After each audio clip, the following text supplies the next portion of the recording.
या ठिकाणी ग्रामीण रुग्णालयामध्ये राष्ट्रवादी काँग्रेस पक्षाचा वर्धापन दिनाचा दिवस आणि सुहास भाऊ बानखिले मंचर शहराचे अध्यक्ष यांचा वाढदिवस असा या योगायोगामध्ये मंचर शहरामध्ये आणि आंबेगाव तालुक्यामध्ये एक मोठा आरोग्य शिबिर या ठिकाणी आयोजित केलेला आहे। आणि या आरोग्य शिबिरात हा जर पाहिला पाठीमागे तर हा मोठा प्रतिसाद मिळत आहे।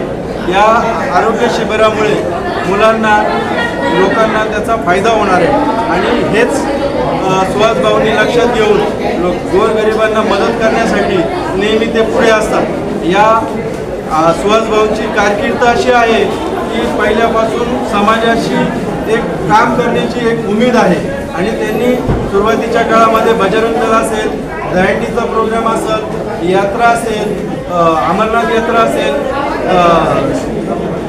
रक्तदान शिबिर हे आंबेगाव तालुक्यात कुणालाही रक्तदान लागत असेल तर रक्त देण्यासाठी सुहास भाऊ नेहमी पुढे असतात। या सगळ्या यामध्ये सुहास भाऊंना वाढदिवसाच्या त्या सर्वांच्या वतीने मनापासून खूप खूप शुभेच्छा। नामदार दिलीपराव वळसे पाटील आणि शिवाजीदादा आढळराव पाटील यांच्या वतीने मनापासून खूप खूप शुभेच्छा आणि ह्या सर्व गरीब जनतेच्या वतीने सुहास भाऊंना खूप खूप शुभेच्छा। धन्यवाद।